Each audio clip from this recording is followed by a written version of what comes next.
Hello and welcome back to DP World Tour Picks and Bets. Skylar Hoak is here. It's been a long layoff, a few months by since we've seen you, Tom Jacobs. How are you doing, my friend? Yeah, I'm good. I'd ask you how you were, but you have been through the ringer, it sounds like. Currently recovering from COVID, as I hear.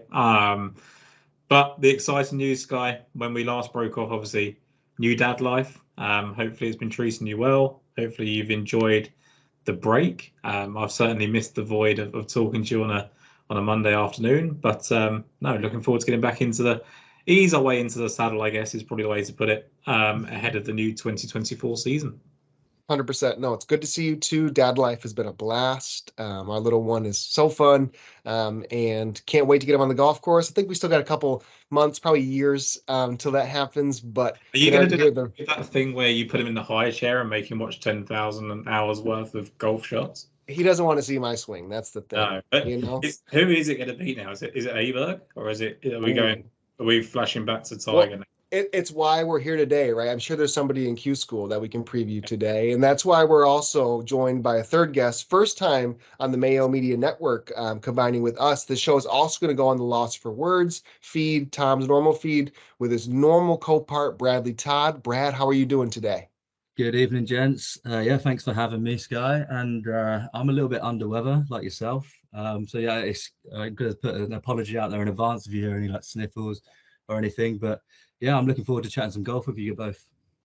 Perfect. For those who haven't met or listened to Brad's content, Brad has had one of the best, I guess, meteoric rises, I would say, in the gambling streets over the last few years. I've loved following Brad's picks. You can find him at Bradley_Todd. Just, unbelievable knowledge across so many different tours going on, both on the men's and women's side. And it's why it's a perfect addition to the show today, as we're going to do the 2023-24 DP World Tour preview. Last year, we did this with our friends Axis and Baroff, who filled in for us kind of in the stretch run this fall. But this year, we're going to go us three, and we're going to go through our favorite Challenge Tour grads. We're going to talk through some of the Q School guys, and then preview the events, as we're going to get a fun South African and Australian swing here as we go. Anything else, Tom? I guess the season rounded out as we've talked through. There was some fun winners. It's good to see Valimaki get a win.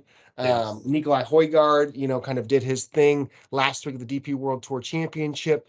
Anything, we were off for, since the offer Dunhill pretty much. Don't want to skip over anything that was massive that went down.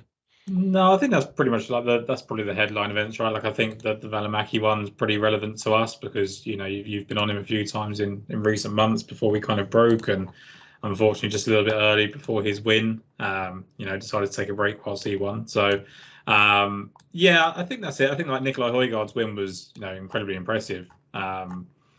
Really exciting to see him kind of step up to the plate. Obviously, both myself and Brad were on him, so. It was a great win for us. And yeah, I think that Matthew Pavon winning for the first time after Dunhill Links was cool. Adrian Ronk won again. And Max Homa tore apart the Nedbank. And I don't know, that's a massive news story in the sense of that's what he's expected to do. He was 10-1 favourite, 12-1 favourite, whatever he was. But I think it takes a certain type of player and a certain type of form and confidence to go and do that in the way that he did in his first start in Africa, right? It's not, although it's a lower grade than what he's used to, even stepping down to a Corn Ferry Tour event, don't just naturally think they're just going to win it just because they're in a different tour, right? So I think it's impressive to go and, move your game globally. He impressed in the Open Championship earlier this year as well. So he, I think, is developed into a completely different golfer over the last 6 months or so. So excited for him for 2024. But yeah, I think that's it. I mean, obviously, we're going to talk about the kind of Challenge School and the Challenge Tour and the Q School grads now. So I think that's probably kind of wraps it up. The PJ Tour cards, again, we're going to come on to. That, I guess, was the biggest wrinkle at the end of the season. Yeah, so those 10 golfers that are going to be on the PGA Tour next year: Meronk, Fox, Victor Perez, Thorbjorn Olesen, Alexander Bjork, Valimaki, Bob McIntyre, Matthew Pavon, Campillo, and Histatoon. Just missing out were Rasmus, Thriston Lawrence, and Yannick Paul were the three just out of there. Brad, any of those 10 you're super keen on the PGA Tour that can step in and compete right away? I know a lot of talent of these guys, but different game in the States. I'm super impressed with what Ryo Hasetsun has done since coming from Japan. Obviously, he got his he went through the Q school, got his card, and what he's achieved, like in his rookie year this year, is just phenomenal. To get his card, not only is he a massive inspiration for some of the Japanese players like Keita Nakajima, who's coming over, who's got his card this year, to see what he's done to win at the Golf National on his first start is a tough place to break through, and he's just been incredibly solid, and he's fully deserved it.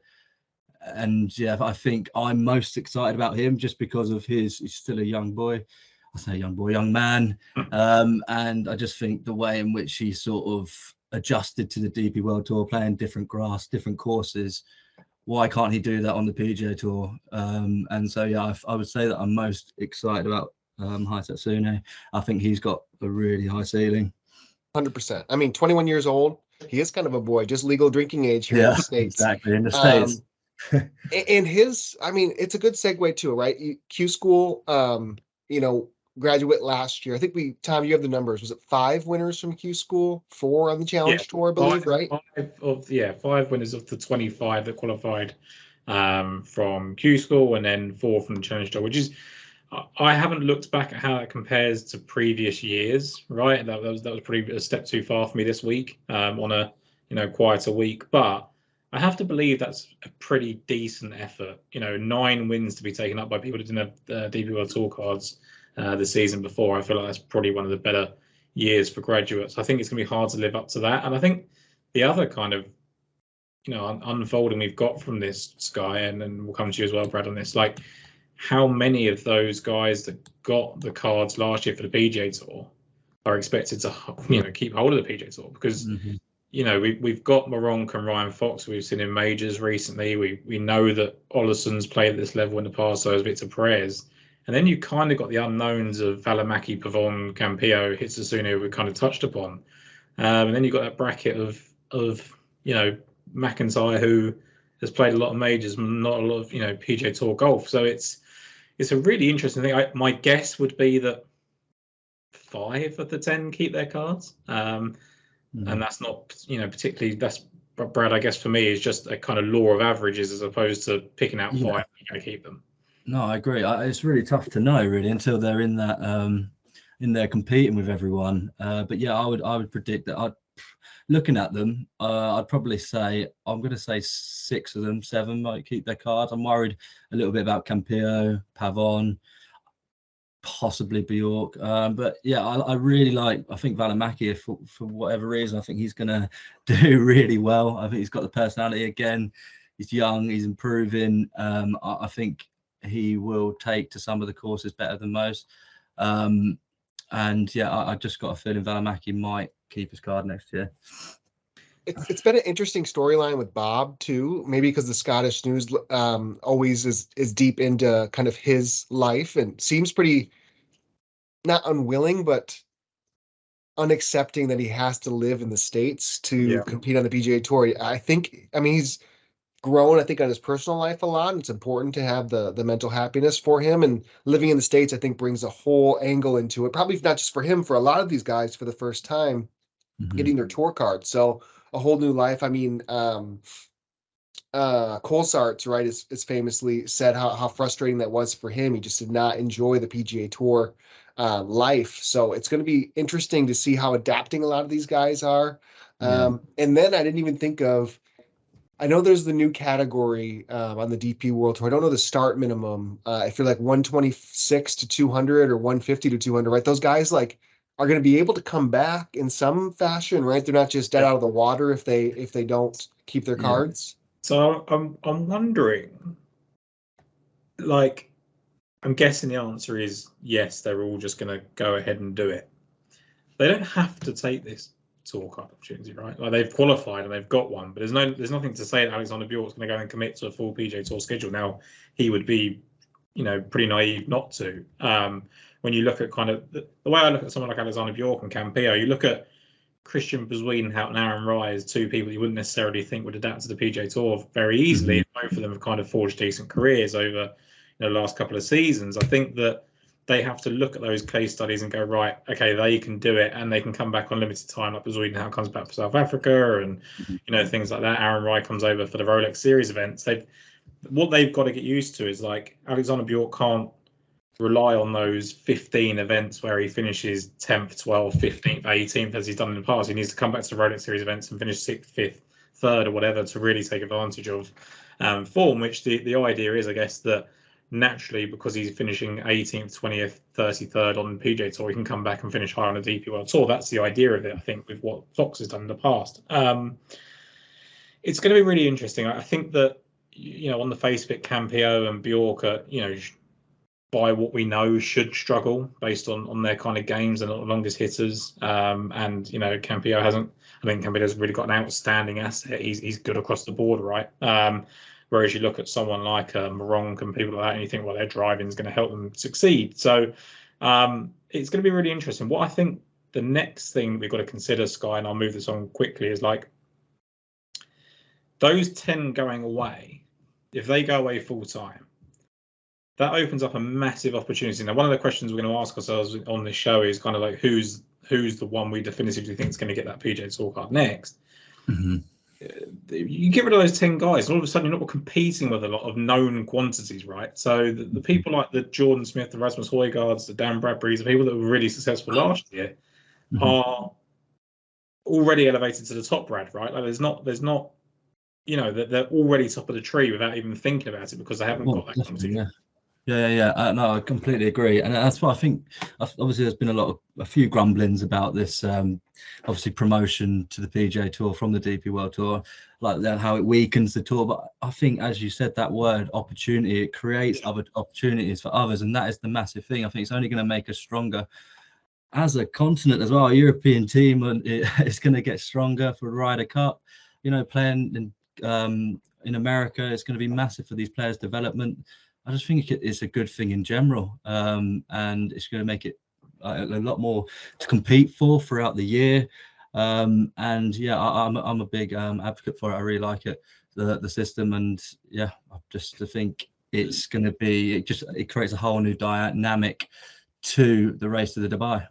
For the individual, right? Like it's a brilliant opportunity, and it's a great reason to get your DP World Tour membership. I think that's probably why you've seen some of these Americans come over again to Q School and things like that, because they can see a really easy path, well, not an easy pathway, but a straightforward pathway in the sense that if you can keep your card and challenge those kind of it's really top 10, 15 players. It's probably more like the top 18, 20 players, because you normally get 10 that have already got cards, right? They can see this straightforward pathway. So someone like James Nicholas, who was a really random DP World Tour Q School, graduate, he can see a path for the PGA Tour now. If he takes it up, if he gets Corn Ferry status, I don't know, but it does add a really unique element to it. And I actually really enjoyed it. And as much as I would say, yes, you've lost 10 really strong depth pieces in Fox, Moronk, and Ollerson and things like that, Sky. Like I think ultimately, like Brad's point there, I think the overwhelming point is it's going to make the quality of golf probably better on the DP World Tour as people strive to get to that PGA Tour. Yeah, for sure. I think can be played from both angles. I think the interesting to look at is if you would just take the next 10 guys, just say that finished this year, you get down to the 10th person that would have gotten their card if you eliminate those guys as Xander Lombard at 32nd. So when you look at a list like that, no disrespect to Lombard, it's probably ripe for the taking for opportunity for these Challenge Tour guys, for Q School guys. There is so much momentum. Even somebody who is playing in Australia or South Africa via Sunshine Tour or Australasia has an opportunity to gain a few starts, and then you could really see your career change very quickly. And that's the stories that I love about golf. And I think all three of us really appreciate and why this show is, so close to our heart, because these are the type of guys we like to root for and see make it to the big stage. Yeah, and I think it's like before, it was always like you had to get into the top 50 to really do anything. Like you had to get in the top 50 for majors, you had to get in the top 50 to get PGA Tour invites, to get yourself a card on special temporary membership. Like it was very hard to go from DP World Tour regular to PGA Tour regular, unless you were of the elite 20 guys a season, right? Whereas now there is just a pathway for a Thriston Lawrence to go and get on the PGA Tour, and whether that's whether it's sustainable, whether they just go and play one season, come back, and it kind of becomes damaging, we'll find out. But we don't know, and that's the kind of interesting part of it. One shout out I will do: poor Yannick Paul missed out on the Ryder Cup spot right at the last minute, and then he dropped 5 places on the rankings. Yeah, I feel for him. I think, Brad, one way you got to look at it is, was he good enough to hold on to those 2 rankings? Is the idea. No, well, that's it, yeah. Exactly, yeah. It's sad as well. Like he was right there, and I think that he's someone that definitely has designs on getting back to America. I think. Oh, 100%. And he will be up there, no doubt, next season. And again, he's got so much more experience behind him. And the fact that he's been in the picture for both of them, like, for getting his PGA Tour card and to be in the question to make the Ryder Cup team, is a testament to how well he played over the season. So, yeah, there's lots of positives to take from it. But, yeah, it must be frustrating nonetheless. Absolutely. I did see in the mini off season so far, Jeremy Paul has gotten married and Yannick got engaged. Like I saw that as well, Sky. Yeah. They just naturally competing. Like, oh, if you get married, I might as well get engaged. Like one step behind you. Yeah, cool. Interesting. All right, let's roll into Challenge Tour grads. So 20 cards were given to the Challenge Tour, which for those who aren't familiar, it is the feeder into the European Tour. So the Korn Ferry Tour equivalent on the PGA. They have that full season that they're playing, just like the European Tour is all across the globe.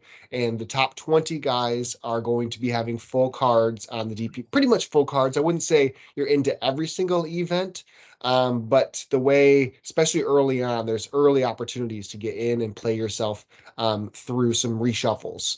So winner of the, I guess, what is it, the Road to Mallorca? It was Marco Pena. Did I pronounce that right? Is that right? He's English, isn't he? I say Penge. Penge? I don't know if it's Penge or Peng, so we'll just go with your pronunciation. Between the 3 of us, we haven't got much of a prayer, I don't think. We'll interview him one day and we'll find out what it actually is. But yeah, let's go with Marco Peng for now and keep it at that.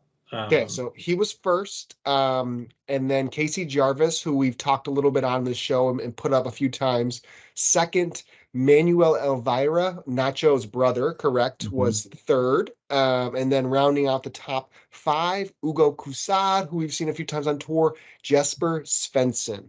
We're each going to hit on a few of the guys that we are most keen on that are graduating instead of going one by one through the 20. Brad, I'll have you kick it off on just go through one of your guys. We each go around the horn with one, and then we'll come back and do the second. Okay, so I'm going to start off with Sam Bairstow, and I've talked about him a lot on the pod in the past with you, Tom. He's a player I rate highly. He was one of the players I said last season to keep an eye out for on the Challenge Tour, and he finished the season strong, got his card, and he got the job done. So it's good. He got his breakthrough win towards the end of the season in Scotland, which is no surprise. He's a brilliant wind player. He had plenty of good results in Scotland as an amateur. I still managed to miss the win, which I was pretty gutted about. He missed the cut the week before, and that put me off. But yeah, he, as I said, in the final, he showed great maturity, like beyond his years, to get his card, finish 4th. And I expect him to settle into life on the DP World Tour quite quickly. The year on the Challenge Tour would have done him a lot of good. He's well travelled as an amateur, and he made the cut at the Open as well, even in his tender years, 2002. So he's got a great pedigree behind him, and I think he's going to go well this year. He only spent 1 year on the Challenge Tour, and I really fancy him to just settle in really quickly. And I've got an eye on him for the likes of Qatar, maybe the Dunhill Links, and Galgorm Castle. So they're my three where I'm sort of got in my head where I might target him. He was a late, I guess, late turning professional, right? I believe he's like 25 years old, but last year was his first full year professional. Yes. And to your point, right? Really strong wins as an amateur. Did make that cut. He was a two-time Open Championship, at least played in it twice, 2 years in a row as an AM. So yeah, like the likes, and that's good intel on kind of where you're targeting him this season too. I haven't really thought through that with some of my selections. So enjoy that feedback. Tom, up to you. Yeah, I'm going to go really boring to start with. I'm going to go with Casey Jarvis. Like the way I knew you guys would take care of the sort of lesser names, let's say, in the nicest possible way, and look after me there. And I've kind of gone with the two guys who I think will just take to the tour the easiest. And the first one is Casey Jarvis. And look, he's going to be someone that we're going to look out for in these South African events. Big hitter, young, still only 20 years of age. But the thing that really strikes me with Casey Jarvis, 20 years of age, but he's already had like 6 second place finishes on top of his win on the Challenge Tour and on top of his win on the Big Easy Tour, right? So yes, you could argue, how many times has he, not got over the line? That's one play took of it. But I just think that by 20 years of age, if you put yourself in this position that many times, that's got to be beneficial, right? And he actually really struggled after that first win on the Challenge Tour. He hit a speed bump in his form. I don't know if that was kind of like, well, it's job done and kind of relax a little bit, maybe. He had literally had like 3 or 4 second place finishes across the 2 tours before that win anyway that year. Just incredible consistency throughout. Now, the one concern so far is that we don't know quite how well he's going to adapt to the DP World Tour. He has played it and he has had some decent finishes, especially in Kenya and South Africa, which is closer to home, right? But I think for me, he's the one with the biggest potential on this list. Like he's the one I think can naturally, no one's going to be a Ludwig Aberg as we've kind of got used to over the last kind of couple of months. But he's 20 years old. He's 4 years behind Ludwig Aberg, for example, and we're talking about someone that's already got 6 seconds and a win. So yes, all lower grade, but I think Casey Jarvis, we've mentioned him a few times, Sky, on this show, taking him at kind of short odds already. I think he's going to have a solid year. I like Jarvis a lot. I think what fears me about him is his inconsistency, but I think we're just going to get used to the fact, similar to like a Nick Backham to me, in the ways that he's just going to show up, and when he's around a leaderboard, you trust him, and you're going to probably get some good odds when he's out of form. And if there's spots where you think you're going to like him, what I just love about a transfer from the Challenge to the DP World Tour is we're going to get some stats and strokes gained on these guys finally. Yeah. Like I think we have an idea of the games they play, and I know, Brad, you get some eyes on some of these other tours more than others. I completely agree, mate. It's so frustrating when you don't have the stats, and so you start to profile the players when they move to the DP World Tour. You start to see, well, this is where they're going to show up, and where's a good place to target them and whatnot. So yeah, I completely agree there. And Sky, I love what you said about Jarvis there with Nick Backham. I was literally going to say, like Nick Backham, I think he's got this kind of high upside of big driving, can contend at various different golf courses, even when you think he might struggle with maybe claustrophobic events. And he will just be that guy that can get it done. And we looked at the tail end of last season, Nick Backham found some consistency after that win. He really did step up, and it wasn't every round. It wasn't 4 rounds every single time, but it was consistently making the cut and putting himself into position. I think by the time we get to the end of next season, we'll be talking about Casey Jarvis as a pretty solid performer, and it wouldn't surprise me if he was in the kind of top 30, 40 on the race to Dubai by the end of the year. Yeah. He went from, he was 250 to 1, last year in this event, and he's down in the 50s, this year. That is with him not having, very many DP World Tour starts. So I will go next. We put this guy up once last year on the show, I think in his spot start that he had on the DP World Tour in Kenya, and that was Tom Valiant, the Frenchman. I don't know how would you say Valiant in French? That's pretty. That's spot on. Okay. I can believe that.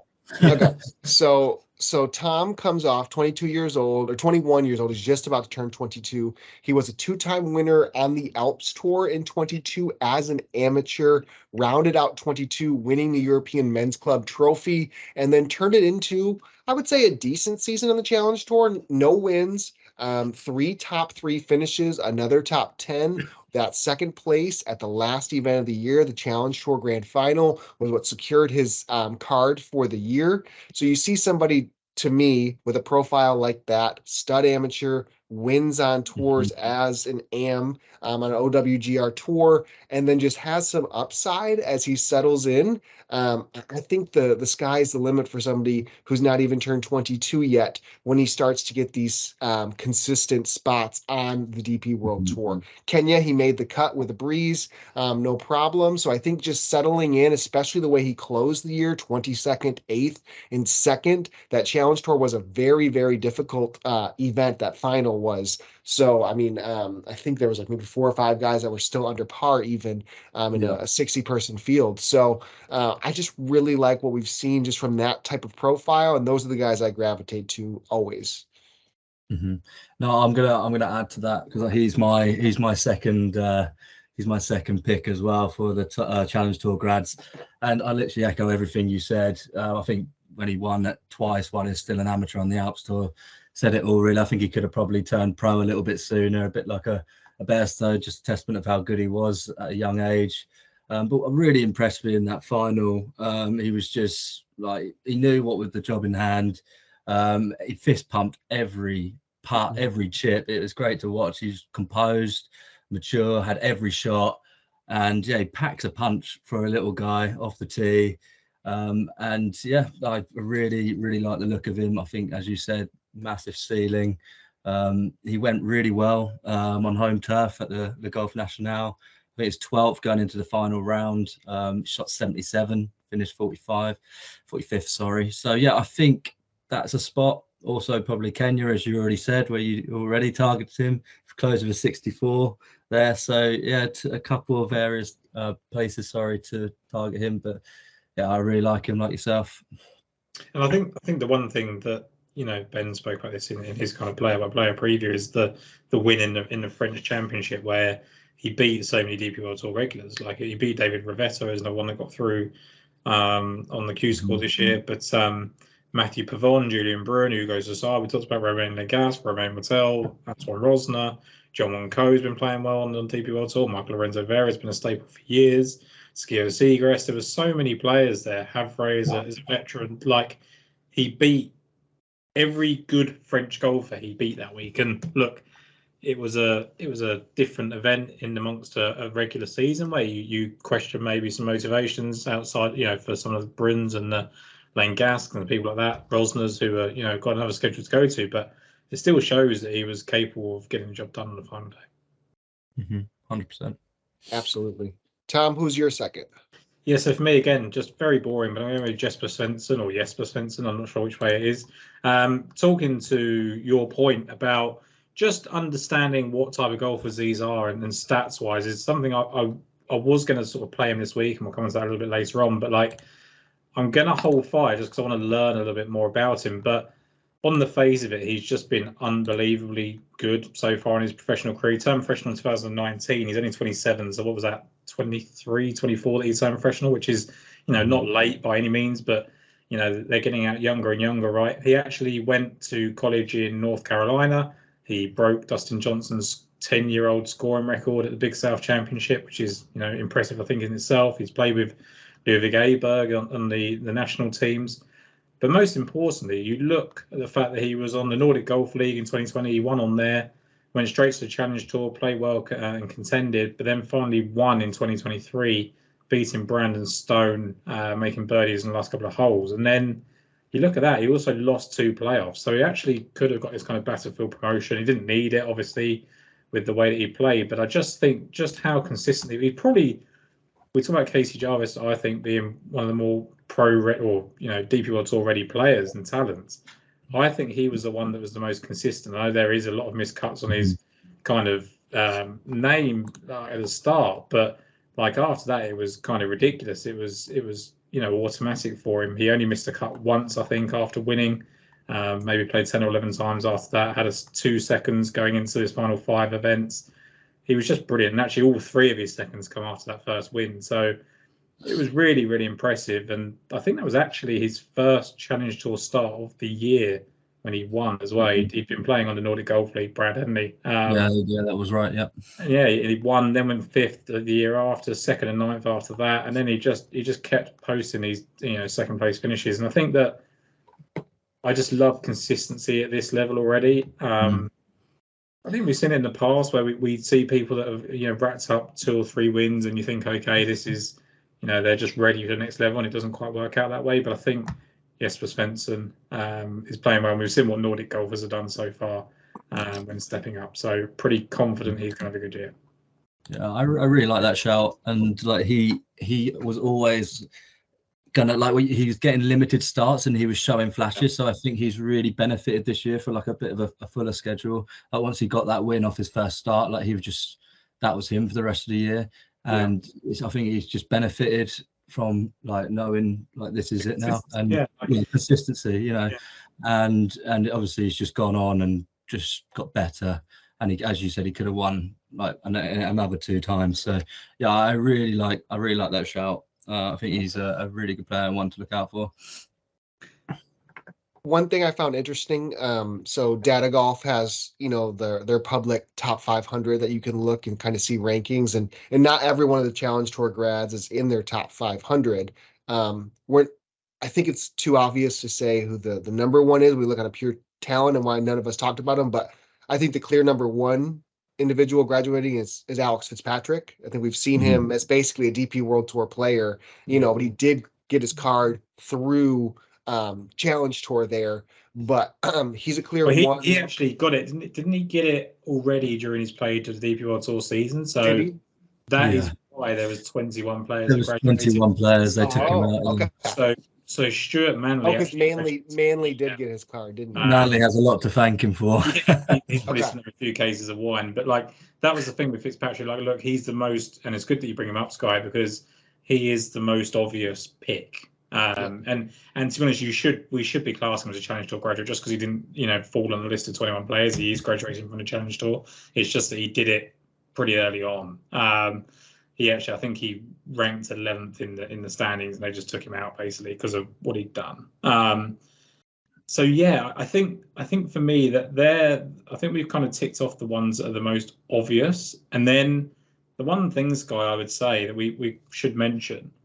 It was a hell of a year for Italian golfers in terms of graduating back to the DP World Tour. We had Lorenzo Scalise, Andrea Pavone, Matteo Manassero, and Francesco Laporta on the Challenge Tour, and then we had Filippo Celli, who we've spoken about a lot, and Renato Paratori, I'm sure we'll come on to at some point, from the Q School as well. So it's been a really good year for Italian golfers getting back to the top level, and one of those is going to impress. I'm hoping it's Matteo Manassero. Yeah, I was going to say Matteo Manassero is probably the one which is like the fairy tale story, isn't it? When if he comes back and gets himself a win and gets even, just any type close to the level that he once was would just be amazing to see.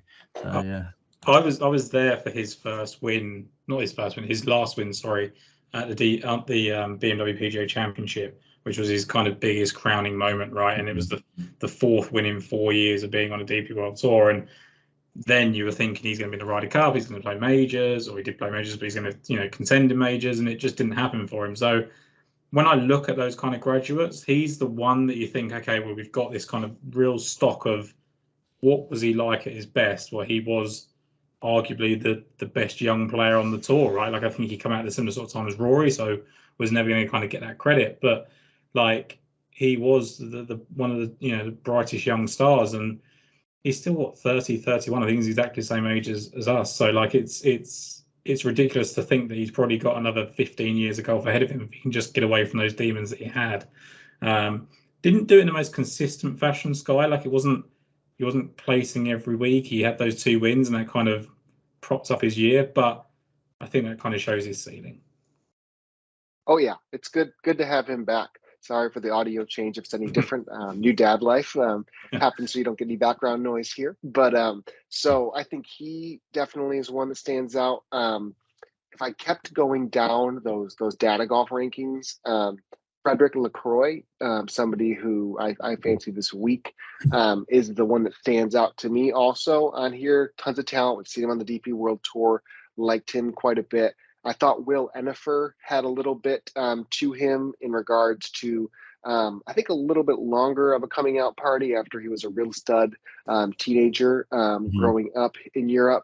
And finally getting himself through on the Challenge Tour after he just missed a Q School, I think, the year before. So overall, Ennefer stuck out to me a little bit more. Similar to Montesaro, it's good to see Pavon fight off those demons on the year that was, too. So a lot to like. It's I don't know. The class from here feels like it really will have a huge impact, I think, almost immediately this year. Yeah, I think the Challenge Tour class is really strong. I think that the Q School isn't quite it's not full of the names that we kind of had last year coming through. I think we had like Marcel Seam coming through and things like that. Like there was more recognizable names last year, but that doesn't mean that they're not going to succeed. Like that's going to be the next part of the puzzle, right? But like the one name again that was probably worth mentioning on this list, you know, we've mentioned Manasero there, but Brandon Stone, similar age, already a 3-time DP World Tour winner, lost in the playoff as well. So could conceivably have had 4 DP World Tour wins already in his career, and just just completely lost his game. And he's got himself back now. And what does he do? I mean, the good thing with these South Africans is you look at them and think, okay, well they've got 4 or 5 events a year where they feel like they can win, and they tend to play really well at home, and that can kind of prop up most of their season and give them a chance to play freely. Mm-hmm. I was a little bummed, Brad. Your boy, I guess, has become all of our favorites. Brandon Robinson Thompson did not get through. Man, that would have been huge for him to get a card. I would have loved that. Yeah, that would have been massive. I mean, he's had a big journey this year, obviously winning 3 times on the clutch tour, and then got his start in the Open through qualifying. Got a start through his success on the clutch tour onto the Challenge Tour. Won in Northern Ireland, and since then he's put in some great performances, and he come up just short. I mean, he played 12 events and he come up 1 place short. I mean, just think says everything you need to know about him. He will definitely be one to keep an eye out for next season. I was a little bit surprised he didn't show up at Q School, DP World Tour Q School. I was very surprised. I'm not sure what his plans are for next year. I assume Challenge Tour, but I don't know why he didn't show up to have a go to get his DP World Tour card. I didn't even think about that because all those guys kind of shot pretty much, right? Yeah, exactly. Yeah, he didn't show up, and I have no reason why. I don't know why. So I really, God knows what his plans are for next year. But yeah, that was a bit of something that spooked me. I just don't understand why. Yeah, because I was rooting on Gumberg after he made that similar type of run on the Challenge Tour, and then Q School did not go good for him. But okay. Anything else on the Challenge guys until we get over to Q School? I was going to say Maxi Rottluff's an interesting one because he played obviously a lot of golf out in America, Canadian Tour, Corn Ferry Tour. Sort of came over, played the Challenge Tour this year, won twice. Again, a bit like Matteo Manasero, he had a bit of an inconsistent season, but I think winning twice, it shows exactly the upside, and I think he could be a dark horse for next year for sure. He looked really good in the final, and I haven't really seen him play before, but he impressed me in the stages in the final, and I like his game and attitude. So yeah, he's one that I'm keeping an eye on. Yeah, 30 years old, making I guess this is his first. And he had full DP World Tour status before, or it's always been in the States pretty much, right? Yeah, he's always been in the States. He's had the odd. I think he comes over because Germany comes over for the odd event. Yeah. But yeah, he's never had status before on the DP World Tour, so yeah, pretty excited to see what he can do. For sure. Perfect. All right. So we covered just about everybody there. We'll pop over to Q School. So again, for those who aren't familiar, for European Tour, DP World Tour, Q School, there is first stage, second stage, and then final stage. Those that have completely or zero status nowhere are more than able to enter into first stage. 4 rounds, you get to second stage where you get abundance of lower tier status players join you, and then after you're able to get through second stage, there's the 6-round grueling final stage, which includes those guys just missing the Challenge Tour, just missed off the DP World Tour, and then all of those who got through the qualifying stages. It was won by no other Freddie Scott, who we bet what felt like 1 million times this year at deep odds. So he finally came through with a win in that type of event at 27 under. Tom, you mentioned earlier Filippo Celli, who, now in the pro ranks, had a really good Q School 2. He finished second there. And just like we did before, we'll go around the horn, each picking 2. Now, there was this year a lot more, or maybe it feels like to me this year, a lot more return guys who either have had status or just renewed it. If you look through a Tom Lewis, a Sebastian Garcia Rodriguez, Christian Krogh Johansson, Renato Peratore, Afi Barnrat, Rivetto, those guys, Broberg, those type of guys all were able to retain. Pedro Figueiredo birdied, I believe, his last hole to get in on there. So it's good, always root for Pedro. So a lot of guys, if you go through the Q School, are returning. So maybe half of those are new, fresh faces, which is a lot of who we picked this week. So Brad, you started last time. I'll go Tom first in Q School. Yeah, so for me, look, I said here earlier that there wasn't as many recognizable names, and there actually is. Like most of the 22 or 33 players, all tied 22, sorry, are quite recognizable. But I think this year has been kind of ones where they've been in the wilderness a little bit. And I've actually gone with what I think is a potential, not superstar by any means, but I always have this kind of soft spot for the reason people have missed golf or not been living up to their potential is because of injuries. And Niccolò Galetti is the most unfortunate golfer in the entire world in terms of injuries. He's absolutely ridiculous. I think he had 4 different injuries. One of them included rolling over in a sumo suit and damaging his ankle at John Rahm's wedding. He, I think, tore his wrist that week. He tore his oblique at some point as well. He's just had it all. Like, he's had 3 or 4 really bad injuries that have halted his career, and it was all around the kind of time where he was playing for cards and kind of getting out onto the tour. So that was a lot to deal with at that time. And then, of course, COVID happened, and he then couldn't go and play golf until the Outlaw Tour came along, Sky. And we know you're obviously a big follower of that. So was Brad.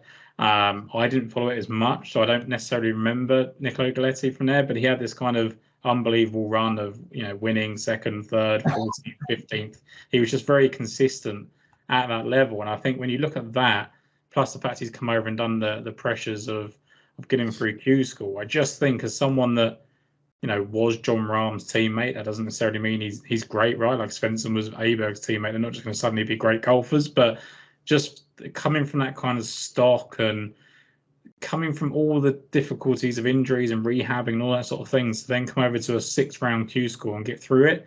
I was really impressed with what Niccolò Galetti done there. So for me, I think he's the one where I don't know anything about him other than the injury history and the kind of Outlaw Tour stuff that he's had.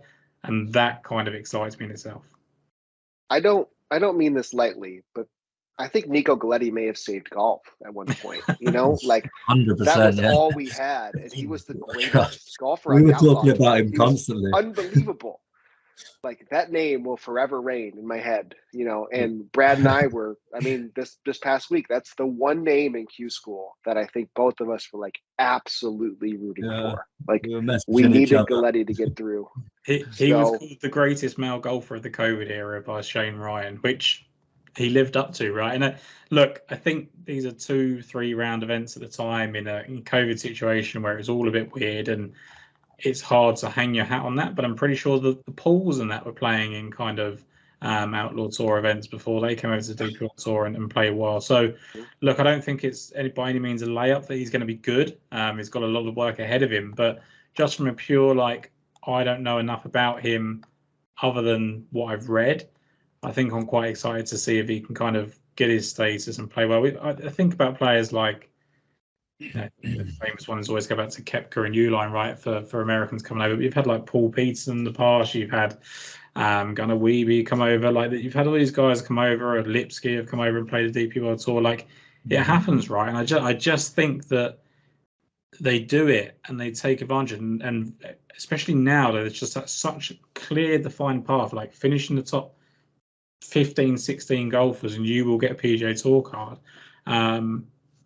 It's pretty good. I mean, look, I don't know if he's necessarily even got the talent to do it, but I do think that he's got definitely the mental strength to do it based on where that's come through already. I like that. We were saying earlier, though, that he's not teeing it up this week in South Africa or Australia, so he's probably going to go and give it a go to get his PGA Tour card through through the Q score over there. James Nicholas doing the same? I imagine so, because both of them are not teeing up. I looked for both of their odds. The obvious concern is that, like, they have the DP World Tour card. I guess, look, it gives them a chance to free roll, right? Like, if they can go to the DP World Tour and secure a card, they're going to feel so much better. It's the same for the DP World Tour players that have just got promoted to the PGA Tour. It works both ways. They've got a life where they're settled already. So it's I suppose it's a big decision whether it's going to go and move elsewhere or whatever, and they probably will. Of course, they won't be in to doing what they do, and if they do. But what I'm trying to get at is that they might not compete in every event. They might stay at home for So it's difficult. Both of them, Galetti's in California for second stage next week. Nicholas is in Georgia for it. There you go. There. Yeah. Both now still second stage, right? They got to get through second stage and then go to final stage. Now both of them have been successful. It's pretty impressive to get through 4 stages so far, 3 in Europe, 1 on the stateside, to be able to do that.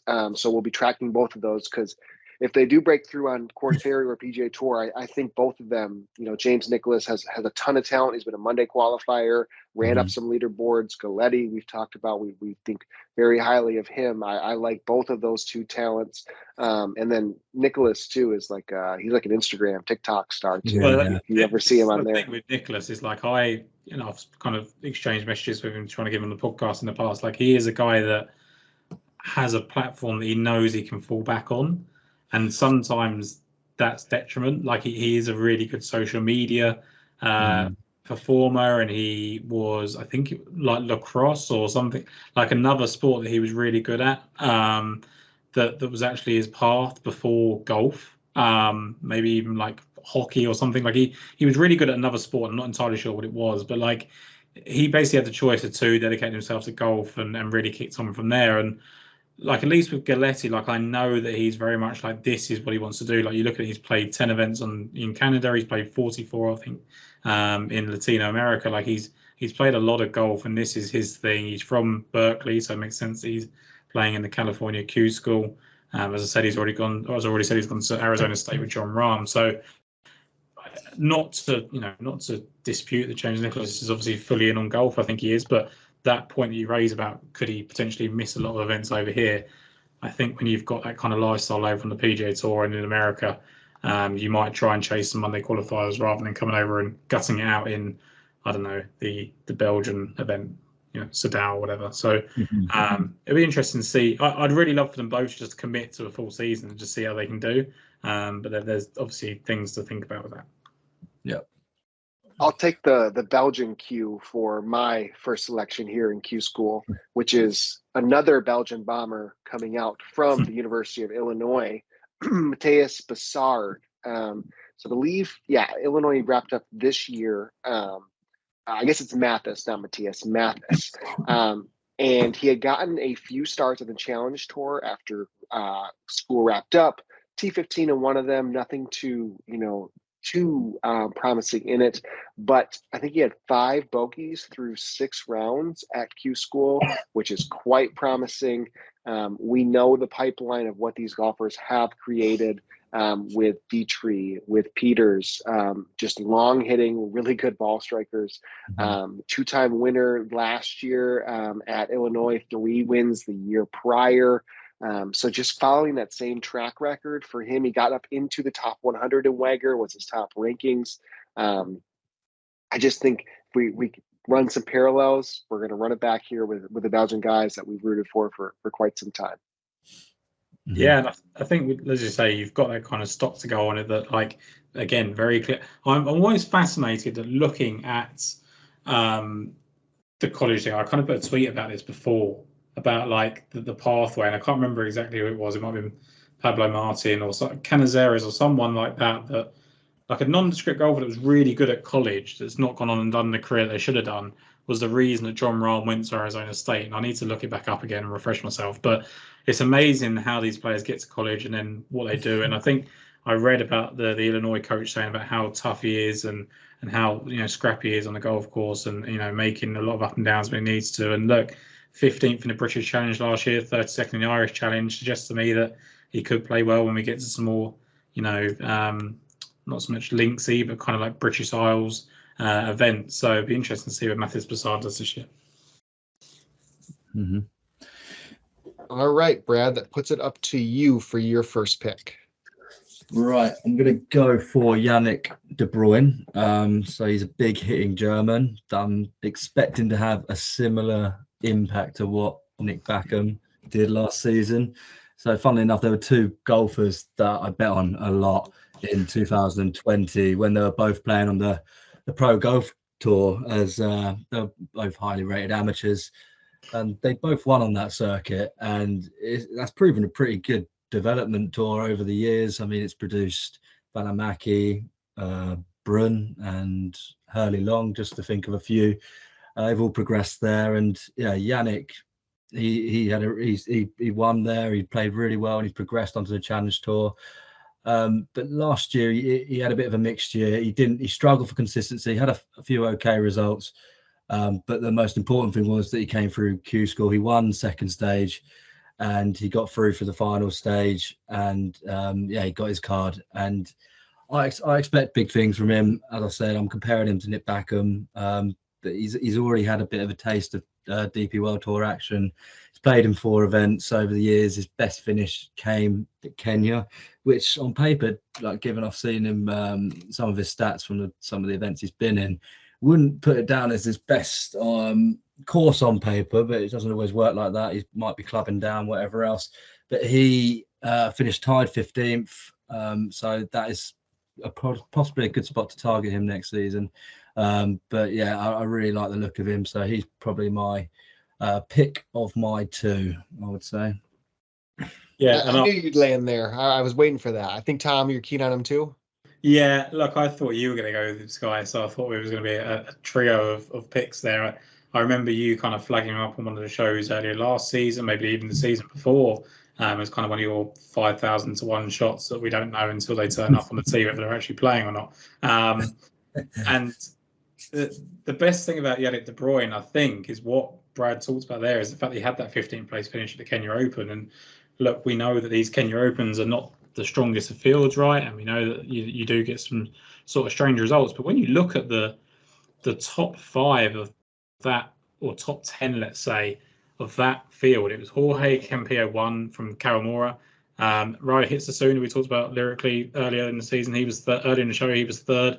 Robert McIntyre was 7th. That's a really good barometer of the type of player that was succeeding there. He had a slow start as well, so he conceivably could have been in the top 10 if he'd done a little better from round 1. Maybe a little bit of rust from traveling between the 2 tours, maybe a little bit of kind of nerves, whatever it was. And like Brad said, like that wasn't necessarily his perfect course. And you look at someone like a Wilco Nineabo, who was 25th, Adrian Alsop was 30th, the Casey Jarvis, as we already mentioned, he was 25th. Like, those are the types of players that you'd expect him to kind of perform similar to, and they finished 15 places below him. So look, it was one event. Like, that was the one event on the DP World Tour where he's really impressed, but he made 2 cuts in the 2 starts he had in Germany, Porsche European Open and the BMW International Open, which is great.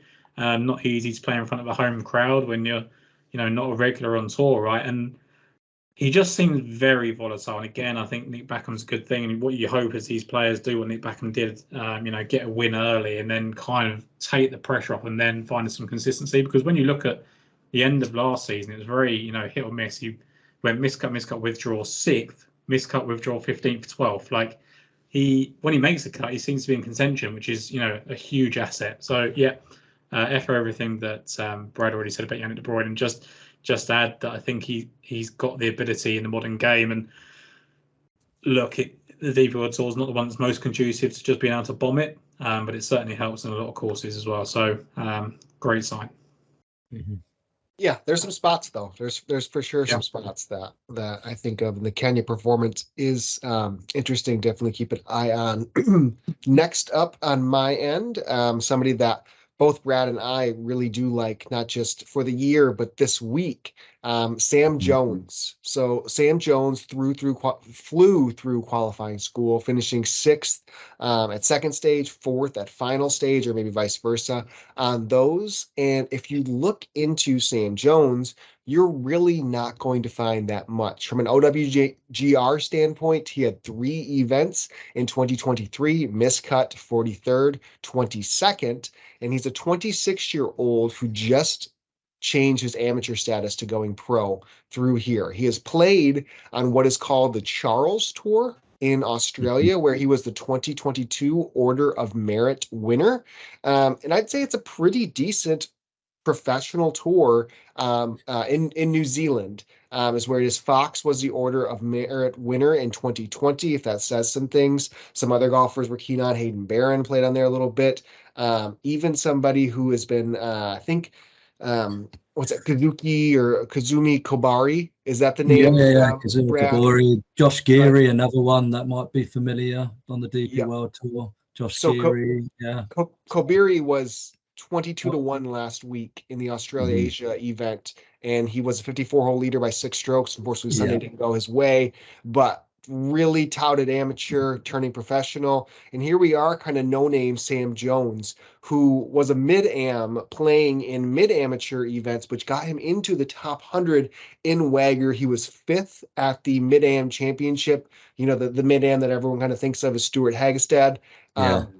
He got to quarterfinals after doing really good in stroke play as well. So we've seen him pop at some of these bigger mid-am type of events. So a decent amateur career, and then you're getting him now playing some of these events where in the Sandbelt he's familiar with. I think there's a lot that we're going to like about Sam Jones. It's kind of an interesting guy coming through Q School, because look at 4th at the Australian Men's Amateur, 9th earlier at the Super Sixes that they play. He won 2 events at the Charles Tour. I don't know. I think there's going to be some sneaky stuff about Sam Jones over the next month and into next year. Yeah, I honestly couldn't have said it better myself. I honestly really interesting, because I saw an interview after he got his card, and he was just so in shock. Like he said that when he did the second stage, he didn't think he'd get through that, and then when he just thought, I'll give it everything, and when he actually thought he had a chance, like 2 rounds to go, apparently it was really playing on his nerves. So he started thinking about status and what category is going to be in and whatever else, and what he did in his last 2 rounds, with that all on his shoulders, obviously it's a massive thing. He's only just turned pro, and now suddenly he's going to skip a couple of tours and go on the DP World Tour, or skip the Challenge Tour, wherever else he was going to go, Australian Tour. He's just propelled onto the DP World Tour for one good week. And yeah, I really like what he's done in his amateur career. You referenced the Australian event, where Kabori won that week. Kazuma Kabori, who was talking about, he won. He finished a few shots behind him, 4th. So yeah, I really like him. I think he's going to bring a lot of momentum, a lot of confidence into this week, which is probably why you like him as well. I mean, he could quite easily miss the cut, but I'm going to ride the hot hand with him, because he's a bit of an unknown entity, and what he's achieved in a really good field. I'd never played in Spain before. It was really impressive. So yeah, I think got to give him a go this week at massive odds. Well as I'm also super excited just to see what he's going to do this year. 65, 68, 66, closing 3 rounds there, finished 6th, final stage. Just incredible, especially with the talents he's gone against. Yeah, I'm very excited for what's ahead in these next couple events and into the year with him. And that was your second one too, Brad. Was there anybody else that stood No, out?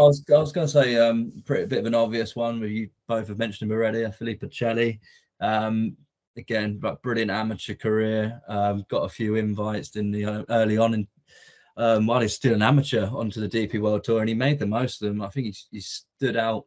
Tied set his standout performance was probably that tied seventh at the ISPS Handle, which I think is Galgorm Castle, and yeah, got a lot of people talking about him. He turned pro not long after that, and I think there was just a period of missing cuts. But he played on the Challenge Tour this year, and it was a bit like De Bruyne. It was inconsistent. Like, he should have won the Challenge de Cadiz. That was quite early on into the season. He threw that away in the final round, and I think that sort of upset him a bit. Obviously, it unravelled him, and he struggled to sort of recover after that. But he started to perform better at the end of the season, and he did really well to come through the final stage of Q School. He should have really won it. I think he had a comfortable lead for a while, but yeah, he finished second. Doesn't matter. He's got his card, same reward. He's clearly got bags of ability, and I think he would have learned a lot from that period he spent on the DP World Tour whilst he was an amateur last year, and he can draw upon that experience this time round. And yeah, I actually expect him to be competitive this year. It wouldn't surprise me at all if he's to break through. I think he's a real big talent, and yeah, possibly back at Galgorm Castle or the KLM Open in Netherlands. He finished 12th, so that's their two possible spots to target him. Yeah, I mean, breaking out. What was his first breakout? Was it the Italian Open that as an amateur too? Didn't he get in the mix early on? He might have done, yeah. I remember there, at least as an amateur, there was an event where he was quite strong. Or maybe it was at the Open. It might have been the Open Championship that I'm thinking of. When yeah. There you go. Yeah, 47th. Yeah. Yeah. Okay. No. Oh yeah. Love Celli getting full-time status and getting going on it. I think that's two from all of us. I'm going to go through some quick hitters on guys we didn't talk through. Let's see what Friedrichsen is coming off of Challenge Tour. I would say an okay year. Nothing too great. I think he's got some background on the Pro Golf Tour, if I'm right there, Brad. I think Nordic Golf League. Okay. Yeah. But still, like he's had as you just said, a very in and out year, similar to a lot of these players. Like, he's flashed, probably had times where he could have like contended and sort of faded. But yeah, he's a very popular pick in the Twitter betting community. And yeah, I think he's a talent. He's certainly one to look out for. Yep. So we keep going on down here. We'll definitely talk on Hayden Barron later on the show, who we fancy this week, who finished the year strong, 25th at the Alfred Dunhill Links, second at the Western Australia, and then at Q School he finished 9th. So definitely keen on his stretch. Jack Davidson will be a DP World Tour rookie this year. He's been very good on the Euro Pro Tour in the past, had a middling year on the Challenge Tour. Josh Berry, if you look at another amateur, a little bit younger than Sam Jones, 18 years old. Josh Berry will be on the DP World Tour this year. Really, really cool for him. That's definitely the fairy tale. Just quickly, that's definitely the fairy tale Q School story for sure. Like, this is someone that wasn't even playing on the Clutch Tour last year. Like, he was just playing amateur events. I think I remember betting him when he was 16, or not betting him, but he was in the field and he was playing in a 1836 tour, which is this little mini tour in the UK, which Sky Bet used to price up. And I remember I think it was his home course in Doncaster or something like that. I didn't bet him. It didn't do that well either, but I just remember the name, and I haven't really seen much of him since. And then he's just gonna got his DP World Tour card, and it's just bonkers, really. For sure. I did like the fact that he told, this is in Ben Coley's article about the graduates, that he told the Yorkshire Post that his goal was to earn a PGA Tour card this year. Did he? That is brilliant. I mean, fair play. Why not? It's great. I love that. It's got to be your aim, right? Like, you don't want to go there and say, my aim is to finish 106th and just keep my card. Exactly, A lot of players would say that. Do you know what I mean? Like a lot of players would go, look, I just want to keep my card and then I'll build from there. This guy is saying, I want to, get a PGA Tour card in my first season. Youngest member of the DP World Tour. I wouldn't put it past him after what he's achieved in Q's. There's certainly a confidence factor there, isn't there, to get through that many rounds at Q School at 18 years of age. Like you look at, we've mentioned it already, the Q School thing, like the amount of returning names you've seen. It is hardened veterans that tend to get through here, like Afi Barmrak, Krojcevic, Paratore. I wouldn't call Christian Kruhansen a veteran, but certainly someone that's been around. Darius Van Driel, Tom Lewis, like these are the names that you're used to going up against at Q School. And Garrick Porteous 3 for 3 in terms of getting his Q School, getting his card at Q School, and then you've got this 18-year-old that suddenly thinks he's going to qualify. And I don't mean that in a way of like knocking him down a peg. Like it's not one of those like you'll learn moments. Like I really do hope he goes and does it. It would be a hell of a story. But the one that I kind of wanted to touch on was Laurie Ruska, who won the challenge after shooting a 59 in round 1, and he actually Ben points out he actually opened with a 76 at Q School and still got through. So clearly a high scoring ability there. Look at him in kind of like the Nordic events, I guess, would be the very obvious place to target him. But yeah, I think for me those are the kind of names that are worth covering.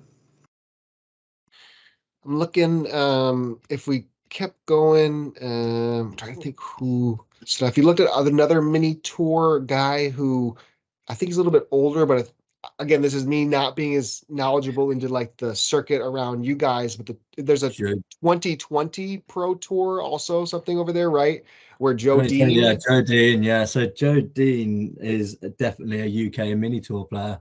Like he doesn't even play on the Clutch Tour, which is now like sort of replaced the Euro Pro Tour. And there is an avenue to get onto the Challenge Tour from so that's the new satellite tour below the Challenge Tour. But yeah, Joe Dean wasn't even competing in that last year. Like he was, I think it was like it might be the Jamaica or the 2020. And there's another one which I can't got it written down on my. Yeah, I think Dean was the Order of Merit winner this past year on the 2020. 2020, yeah. So I mean, was a tour just set up by Chris Hansen, who was a former DP World Tour player, went to Q School a few times, went back to Challenge Tour, like good player, but just, didn't quite make it to the level that he wanted to. I think he kind of had some driving problems and stuff, but like created a tour pretty much, I think, around 20, it might be called 2020 because the year, I'm not entirely sure. It was the year, it was the year. It was to bring both male and females to the tour and give people a shot. I'm not even 100% sure if it's still going. There was talk of it potentially not being able to go, but what a story to come through from that. These cards are not easy to come by, and he's going to go as well. So 2 Yorkshire lads there that we've spoken about that picked up their cards in different ways. Okay, I'm going to put a bow on it because I could probably talk through 30 other You'll guys. be here forever. Like, what you find with these things is you actually really enjoy the story, which is something that we know we do, and hopefully people have got the value from it. But I think the main thing is the couple of guys that we've given, the 2 guys that we've each highlighted in both the Q School and the Challenge Tour are the guys that we think could conceivably have really good years, and that's the main thing. The conversations we've had afterwards about the nice stories and things like that are great and good to give people to follow, but look at those kind of 6 guys that we've mentioned as the people that really think are going to go do well. Yep. So we'll play one more little preview game before we give selections for the week.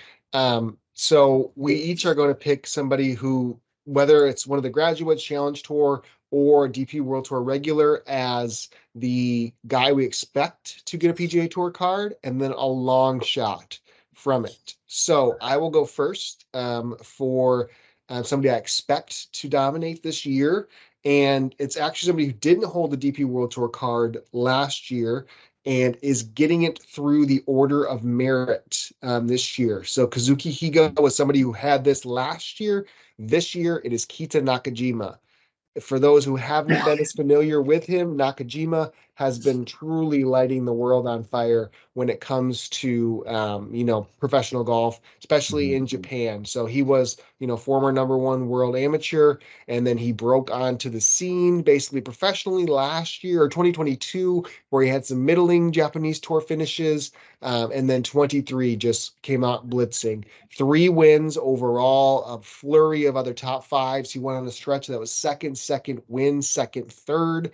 And then he basically just went head to head with Kanaya for the longest time on the Japanese golf tour. Mm-hmm. So now, Higa did not really take to that status that he got. I don't see how Nakajima doesn't end up being one of the best players in the DP World Tour this year.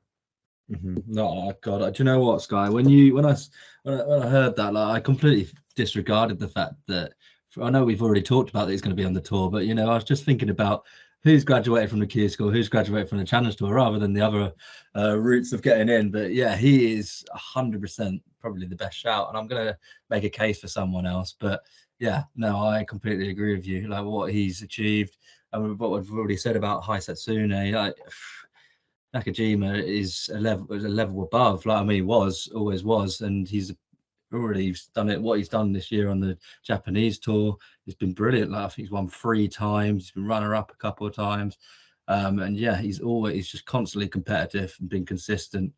And I really cannot wait to see what he can do next year. 100% full agreement. So I believe I have this written as the order of merit guys that are get it now. It might be the same as last year. It could be slightly different, but if we remember last year, the guys that got starts a bunch were Gondis, Higa, and Van Tonder. Those were the 3 that mainly did. So that's Nakajima coming off Japanese golf tour. And then we looked at from the PGA Tour of India is Prakash Chahun. Brad, I think that's the guy who won on the Challenge Tour the first Yeah, he won on the right? Challenge Tour. Yeah. Now, the Sunshine Tour order of merit, that's not Moolman, is it? Because Moolman got through, I think it's Scheidegek, right? Neil Scheidegek? Neil, yeah.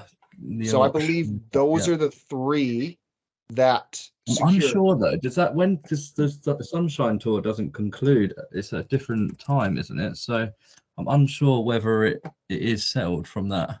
I'm not fully certain. The other part of it is, remember, Tom, we talked in the summer, the Australasia Tour wrapped up. I'm rather confident David Micheluzzi has a full-time DP World Tour card from the previous iteration of when that order of merit wrapped up. He just got it early. Yeah. So we think he's definitely in. And look, he would actually be the guy I'd be the most. Like, Nakajima was obviously purely talent-wise, all those people that are kind of getting in for any graduate throughout everything we spoke about for the last hour and 18 minutes. Like, he is the guy that, has the highest ceiling. I guess my only one concern with Nakajima is he gonna commit full-time. I think so. Now with the 10 starts or 10 spots, I feel like these guys probably should, right? Because didn't Hisatsune get his card through Q School? But no, but for the PGA Tour card, I know he was one of the ones that got it in the end. But didn't he have a chance to get it just by playing at the Zozo and from Japan anyway? Like, I just wonder if they can see it as a pathway that way. Like I hope he commits, because it would be great for DP World Tour for him to come and play a full, whatever it is, 30 odd event schedule for him. But I just look at someone that's won 3 times, runner up another 3 times, I think it was this year. Like, I feel like he'll find it hard to leave Japan at home. Like, that would be my only concern with Nakajima. Higa started had 17 starts last year. Higa did. So, but it could be I feel like Tom Kim could have taken up status in the DP World Tour and never did either, right? Yeah. So, I think he'll definitely take it up, and I think he'll play. And I think there's enough events in Asia, and they've got the Japan event, I think, at the start of the season. They've got the Zozo, which I think, does that count? It doesn't count, right? That's a PGA Tour only. But I think he'll make enough starts to come over for the Rolex Series events and warm up for the majors and things like that. He will definitely play enough. I just want, from a pure I think he's going to do enough to kind of be in that contention for the PGA Tour card, which is the point you're making, Sky. But I think for a pure his career progression, he might just get stuck between two tours, and I don't know necessarily how good that is at 23 years of age. I honestly think he'll commit though. I do think if he's That'd be great. yeah. I think he will. I'd be surprised if he doesn't. And he'll always come back for the bigger. He might come back for the big events, like the Dunlop Phoenix we saw last week, or the Zozo, as you said. Because I mean, if you win the Zozo, that's your. Because look, you've had we've had Kanaya, haven't we? And we've had people like that have come over, and Hitsune is the obvious candidate. We've had them come over and commit, so there's no reason to think that he definitely wouldn't. It just strikes me as someone that there could be a real hard balancing act. Look, if he commits, then he's definitely in there. No, I'm with you. Yeah, we don't know. We're guessing, aren't we? But yeah, I would be surprised if he doesn't commit with this opportunity. Yeah, especially now with the 10 cards at the clear pathway. Yeah. The other two guys, I don't. So it lists KPGA and CGA order of merit guys too. So that would be Korean PGA Tour and China Golf Association would be the two. So and I would Ling Xiang Li maybe. Yeah. Jing Woo Ham was the leader last, according to my research on this. Who had Ham had 5 out of 6 of his last events. He finished inside the top 5 to close out the year on the KPGA. And this would be the one that I would absolutely love if we could get it. And it's Lingyang Li, who's 20 years old.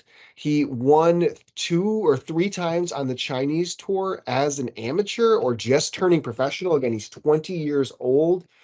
He had a spot start in the Asian Tour series at the Volvo China Open, and I believe he was inside the top 5 after the first round, and then he melted on Friday. But so yeah, he's been professional. I guess he's been professional. I don't know. I guess he has been professional since 2021 or 2022, and he's done nothing but dominate in all of his starts. Yeah, you'd have thought he would have moved over a little bit sooner, whether it be like the Asian Tour or the Asian Development Tour. But yeah, I feel like he's. It'd be really cool if we could see him get a card. It would be out of something a bit different. And yeah, he's certainly a talent. Yeah, Li Linqiang. So we'll see, but I'll stick with Nakajima as my favorite. And then let's go, Brad. You can go with your favorite. Okay, so I found this tough. I was tossing up between Bradbury and Hillier, and I did decide on Dan Bradbury in the end, and possibly a little recency bias coming in there, but I don't know, maybe not, because I just love what I'm seeing from him. He's just such an elite ball striker already. His last 4 events, for example, wasn't outside the top 12 for ball striking, and that was in decent fields. When he won the Joberg Open, I mean, that was phenomenal. I think you were on, weren't you, Sky? Yep. He was second in ball striking when he was just a list of his best results here. 10th at the Sadao Open. He was 6th in ball striking, 8th at the British Masters. He was 10th in ball striking and 6th at the Andalusia Masters. 4th in ball striking. It's without a doubt his biggest weapon, and I just think, given it's his first year on tour, like playing courses for the first time, what he's achieved isn't getting talked about enough. I think 24 years of age, he's just had an incredible rookie season, and I expect him to build on that. Like, the aim will obviously be to improve on and around the greens, and keep up the high level of ball striking. And yeah, I can see him getting a PGA Tour card next season. I really can.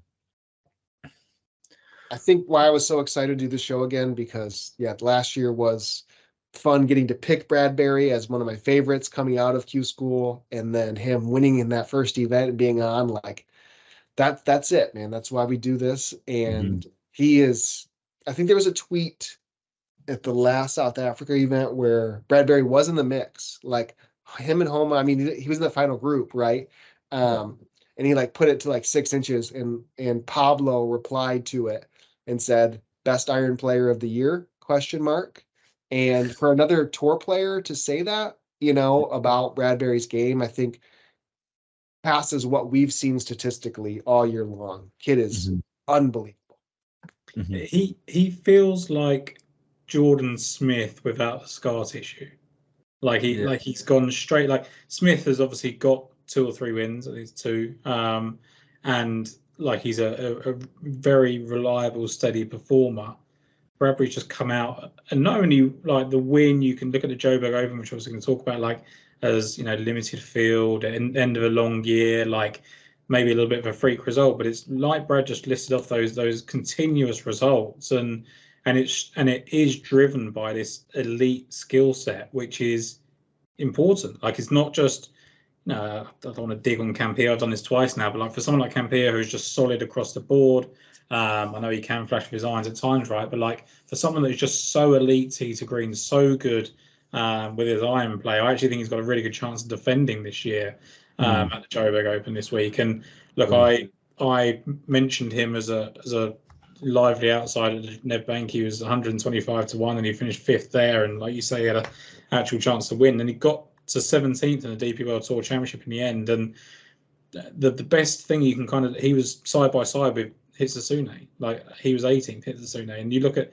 him, Hitsasune in 18th, and you look at Tom McKibben 32nd as like maybe Hillier, I guess, 38th. Like the 4 guys that are young players who have really played really well this season, and he's finished top of all of them, and it's because of that one skill set. And yeah, I think he's probably the most reliable performer that we've seen in a 1-year sample size in recent history. Yeah. I mean, he was in the final group with Rory at his first Rolex event, I believe, Yeah. right? Sunday didn't go well, but no, I'm super keen on Bradbury again. All right, Tom, your choice? Very, very basic from me. Rasmus Højgaard.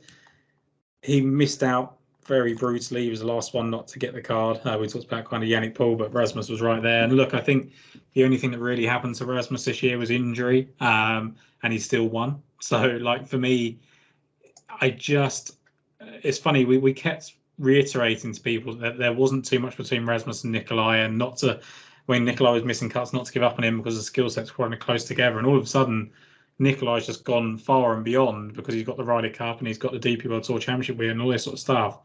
And I think we're going to be quite quick to forget about Rasmus if he doesn't step up to the plate very quickly. And that's pretty ridiculous considering how many times he's won already in his career. Look, if he doesn't get a DP World Tour, a PGA Tour card, next season through a DP World Tour, I'd be very, very surprised. 22 years of age, 4-time winner already beaten Rosner Parator in his first start, Bernd Wiesberger in his third win. He just oozes confidence and class, and I think the only thing that can really get in his way is if we have any sort of flare up from those injuries last season. If not, I think he's pretty much a shoe-in for one of the cards. I think he's going to win again this season, and it's a very lazy take, but he will be desperate to join his brother in America. There's no 2 ways about it, and I think he'll do it.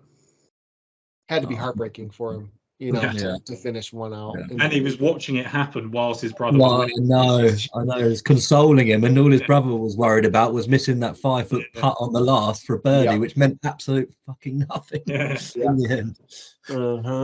100%. Yeah, no, that's gutting. I would hope, I'm rooting for him to get that. He's probably going to get a few starts though, isn't he? I reckon next year on the PGA. Yeah, he'll get because as much as they keep talking about this full series and all this sort of stuff, and the limited field events, they can still invite players, and he's going to be on that list. Like they're going to want to. They want that story, yeah, exactly, for sure. And I think he can definitely, if he goes over for the Barbasol, the Barracuda, whatever it is that they do. Or he does well in the Scottish Open, whatever he does, he can get himself some special temporary membership anyway. So I think one way or another in the next, if he's not on the PGA Tour by 25, I'd be really surprised. I give him 3 years. That's probably too generous. Like I think he does it next season. So I think he does it next season as well. Yeah, I'm with you. Yep. All right, so we'll go a little bit longer shot to get the PGA Tour card. I have an angle here with my selection because I think I have 2 outs with this, and it's Masahiro Kawamura. And partly is I think he really, really wants to play on the PGA Tour. And it's because, I don't know if you guys picked up on this at all, but I stare at, Q School all the time and kind of look through them, the stages. Kawamura actually didn't close out in the DP World Tour season. He came and played first stage in the States, and he got through pretty easily. He was a first round leader there, did well. He tees it up next week in second stage for the PGA, or for Korn Ferry Tour qualifying school. So I say this in the fact that if he stays on the DP World Tour, which he should have the same type of status that he did all year long, then, I think that he's somebody who we've liked in specific events, plays really well at elevation, has a lights out iron game, can get hot, did really well in the States. Really fun player to watch as well. He's got all the shots. Really fun player. I mean, Wentworth, he almost won Wentworth, right? Tom was on him there.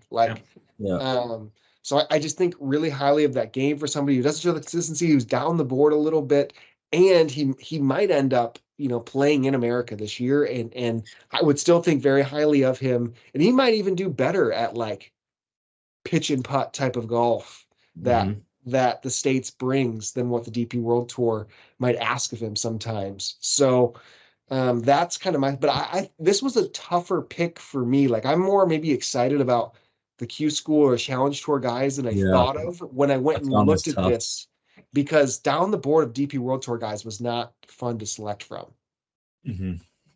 Oh, I like the pick though. I do like that, and I had no idea that he was in. He was, at least with him where the motivation is at. That's where he wants to play. So for sure, yeah, that's interesting. All right, Brad, your selection. All right, so yeah, like yourself, I found this pretty tough. I've gone for someone quite local to me, on where my hometown is, and that's Todd Clements, who broke through at the Czech Masters last season out of nowhere. Closed to around a 63 and beat a number of top players like Wallace, I think Nikolai Højgaard, Berg, and McIntyre as well was up there, just to name a few. And yeah, it was a massive statement. And I reckon it's got to give him the belief that he sort of belongs at this level, because I reckon that he'd come up from the Challenge Tour his first season. And, as we see with a lot of players that sort of graduate, it takes a while, some more than others. And yeah, I think that win, he struggled. I mean, when you see players break through in like Clements fashion, from behind, it does there's normally a drop off in form. And we did see that with Clements. And so I think if he's going to have any chance next season, he's going to have to find some consistency. He had that on the Challenge Tour. Like, that's how he got graduated to the DP World Tour. So we know he can do it. Obviously, it's a different kettle of fish. But it's his second season next year. He's already got a win to his name. He beat some really good players. Love his swing. I love his game. His attitude, and yeah, I think it is a massive long shot, by the way. What if he gets a PGA Tour card next season? He's got a lot to improve on, as I said, consistency wise. But we've seen his ceiling. Like, I don't know about his ceiling, but we've seen what he's capable of, and at his best. So we'll see. It's either going to continue to get better or fizzle out like a Daniel Gavins. No disrespect, Daniel Gavins, but yeah, it's a massive long shot that he's my guy. Who gets full-time status first? Clements on the European or on the PGA Tour, or does his girlfriend Olivia Cowan, is she full-time on LPGA now, or is she still fighting for it? I think. I don't think she got a bunch of starts in a row. I know. Yeah, she did, and she played really well. So maybe she's done enough for her LPGA All right, card. maybe that's the motivation we need, though. Possibly, yeah. They're a definite golf power couple there. So I saw that. Aubert is moving in with Norman and Frida Kinholt too, so that's another power couple they got to deal with. So, Tom, who do you got? Yeah, I'm probably that guy that everyone's going to get to the podcast and go, yeah, duh. We don't need your kind of picks because they're not long shots. But look, I think Nick Backham just about qualifies as a long shot, and I think he's got a real opportunity to do it. When you look, we've spoken about him a couple of times now as a reference point for what people could go and do and emulate. He won that event, in South Africa earlier in the year, really struggled after he missed, I think, like 6 of 7 cuts. And then all of a sudden it seems to click. 4th at the Czech Masters, 7th at the Irish Open, 20th in France, 25th at the Dunhill Links, 13th in the Andalusia Masters. That was like all those finishes in 8-event spans to close out the season. Got himself into the Nedbank, didn't do enough to get himself to the DP World Tour Championship. But I think overall, I mean, you're always going to be happy with a win. So the overall body of work already gets ticked off in that sense. But I think when he looks back, he'll go, do you know what, actually, I was consistent enough considering my type of game. And I think he'll take a lot out of what he did towards the end of the season, kind of piling up like 3 top 25 finishes in 4 starts and 7th and 4th before that. Anyone that goes on to win and then posts another couple of top 5s, to me, really stands out. And, you know, he did a 4th and a 7th. So I think Nick Backham's got a good chance of, because we're taking away those depth pieces, right? Like, I think that's the really important thing to mention. Like, we've lost these kind of guys that you know, we lost 10 of the people that are ahead of him. And I think that's what you've got to understand. Like, of course, that doesn't, you can't rule out the people that have come on, you know, got through Q-Score and qualifying, like we just said. But, like, you're normally going to be looking up, like, who's above him in the rankings. And all of a sudden you think, okay, well, is Daniel Brand, Jens Dantorp, all these people that finished above him really going to go and get a PGA Tour card? Probably not. And, you know, greatest respect to them. So that's 2 out, and then you take 10 out that have already got them, and all of a sudden you get this criteria of like, he's probably within the top 20 players that's probably got a chance of getting those 10 cards. So I like Backham a lot. I was really impressed with what he did towards the end of the season. If I had to go a little bit kind of longer, and I will just do that for the benefit, I don't know if it is longer, but I would go with Alex Fitzpatrick. Like, I think he makes sense. Yeah. I think he can do it. I think he can just roll into it again. I think that if he can kind of get the help that Matt's got in his career, I don't know if he's quite as analytical as Matt is working with Molinari and doing his own stats, but if he can, then I think he'll go a long way. So those are the 2 guys I'd really look out to have a big year. Perfect. All right, that's 90 minutes. That's a heck of a preview on what the 2023-2024 DP World Tour season. I reckon we've cut that short as well. Yeah, for sure. We paused. We could have talked, you know, for hours and hours. Now, from the Mayo Media Network side, this is going to be our basically sunset show for the year, calendar year. We'll be back in January, weekly previews. So this should be some evergreen content for that. Again, you can find us on all the different audio platforms, Daily Fantasy Sports, Picks and Bets, The Mix, where you can, you know, find not just us, but everything across Mayo Media Network, especially on the niche side of things. This show, like we mentioned from the top, is also going to be on Tom's Lost for Words network or feed that you can find the audio version for it. We're going to transition, and I'm only going to give us 10 minutes as we talk through, because I know, boys, if they got through 90 minutes of us listening here, we appreciate you guys, and we'll go through some of our selections for this week specifically. And you can always find us all on Twitter too, where you can find me at Skyhook DFS. You can find Tom at Tom Jacobs 93, and Brad, you're at Bradley_Todd, correct? That's right. Yep. Perfect. Yep. And Brad will give us 3 of his selections in each of the events, and then you can also find the rest of his events or picks for not just these events, but across all the different circuits on Patreon too, which he goes into deep details. 3 winners last week for Brad. So, you know, let's stay with some good vibes here. Again, last year was awesome for us at Joberg. So Tom, I don't think we have the luxury of going through the entire board. I think if you want to give some of your favorite selections or run through who you're on, we'll start in Joburg, and then we'll go to Australia next. Like I said, we'll try to get through these in 10 minutes. Yep, just going to run through them. So Xander Lombard, very easily, 33-1. All these odds I'm quoting are the US odds. I'll do a recap for Lost for Words at the end for the UK listeners. But Xander Lombard, he's had 2 of his 6 runner-up finishes have been in this event or in South Africa, and he's had 6 runner-up finishes so far on the DP World Tour. He rode 3rd in Tees Green last year and 5th in Approach as well in this event. So despite the fact he finished 54th, he played well here a year ago. So Xander Lombard kicks me off at 33-1. Francesco Laporta came through the Challenge Tour graduates. We know at his best he can contend, and he's played really well in this part of the world as well. 2nd in Zimbabwe, 3rd in Kenya, 4th in Zambia, 4th in the Didata Pro-Am. He was 13th in this last year, and he was actually the only player outside the top 4 to post 4 rounds in the 60s. So really happy with Francesco Laporta there. And then 2 others for me very quickly. Sean Norris, veteran player. He's won a lot in Japan, 3 times at home. But last year was the first time one of those African events was the DP World Tour win, which is the Stein City Championship. Last year, he finished 18th here, and he came in with form of 72nd, miscut 28th and 49th. He now comes in finishing 23rd, 3rd, 8th, 2nd, 37th and 17th, all in Japan. So really love what Norris did. And then just very finally, Marco Peng. We know he won the Challenge Tour Grand Final. That was his second win in his last 5 starts.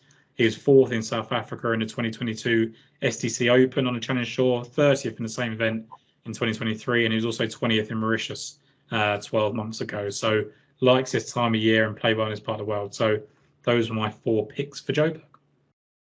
Perfect. Brad, we'll pass it over to you. Okie dokie. So my first selection is going to be Henny Duplessis, 25 to 1. So I'm going to use English odds.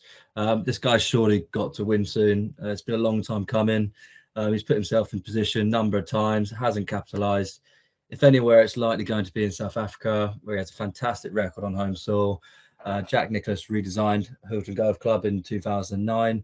Duplessis has an excellent record on his South African design, 2nd place at both Stein City and St. Francis Links, 6th at Pekin Wood, 9th at Serengeti. He underperformed here last year, finishing 33rd, but he might have been a little bit rusty. His last event leading up to the Joburg Open was the Spanish Open nearly 2 months ago.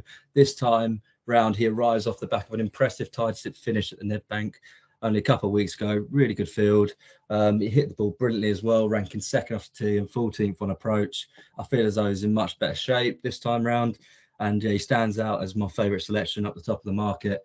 My second selection is going to be Renato Paratore, who, as we talked about earlier, he got through Q School. He missed that. He actually missed out on getting his card at last year's Q School final by a shot, but he made sure of it this time round, and he's officially got his card back in clutch fashion as well. It didn't look likely with 2 rounds to go, closed with rounds of 67 and 65 to get the job done. He had a mix of starts last season on the DP World Tour and the Challenge Tour. Can't have helped. He doesn't know where he's actually at or where he's playing. So yeah, I don't think that done him the world of good. But yeah, he didn't do very well. His best finish came in the Abu Dhabi Challenge, tied 7th. He's now got full status. I'm expecting a massive improvement from him. Start pushing on again. I mean, this is a guy who's won twice on the DP World Tour with 2 runner-up finishes. Finished tied 7th at the BMW PGA at Wentworth in the past. Bezuidenhout, who finished 3rd in this event last year, heavily fancied for this week, has an excellent record at Wentworth, finishing 3rd and 5th. So there's a little tie in there. It's another tree-lined, well-bunkered golf course, difficult green complexes. So you can see some similarities with it. It's got a really steady record in South Africa. His last 10 cuts, his best finish of 7th coming down the road at Glendower at the South African Open. So yeah, lots to like with him. He played here last year, finished 33rd. Had 3 rounds in the 60s, but my favourite long shot in this event is going to be a Robin, middle name Tiger Williams, 150 to 1. He was dubbed a massive talent at an early age. It looks as though he's starting to fulfil his potential now. He moved to Peterborough in the UK, age of 8, from South Africa. He played a lot of his amateur golf in Europe. He's now moved back to South Africa to play on the Sunshine Tour. This year has been massive. He broke through on the Big Easy Tour back in August, and a couple months later won the Fortress Open by 6 shots on the Sunshine Tour. That emphatic win was at Glendower Golf Club, just 15 minutes drive from this week's venue. There's quite a bit of similarity, as I said earlier, tree-lined, heavily bunkered, parklands, played at altitude. There are definitely similarities. He's become a lot more consistent. He hasn't missed a cut in his last 10 starts. He's up to 10th on the Sunshine Tour Order of Merit, finished 11th last time out.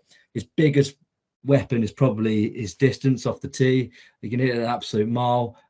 This will, for the most part, be negated here as it was at Glendower when he won by 6 shots. But I think he'll just be clubbing down, which will result hopefully in better accuracy. So, yeah, he could be able to use it to his advantage.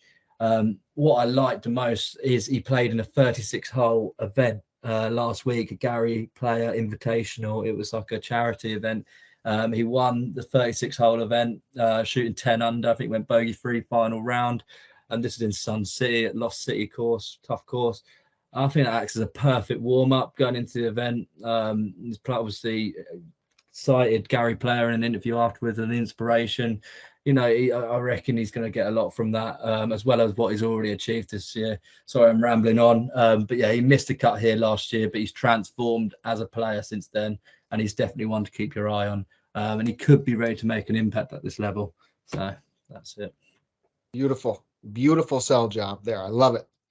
For me, I'm going to be going with Frederick LaCroix, 50-1. We get the six places here in the States for all of these pretty much. So LaCroix, why I really like him, again, just super consistent in Challenge Tour finish, 5 consecutive top 15s. I was on, I believe, at the Joberg Open, the one that got shortened to 36 holes when Thriston Lawrence was blowing it in the 3rd round, and LaCroix was ready to pounce there. That was at the previous course, but has shown well in South Africa. A lot of form. 50s are short, but I think he's the class right there with Alex Fitzpatrick of the Challenge Tour guys.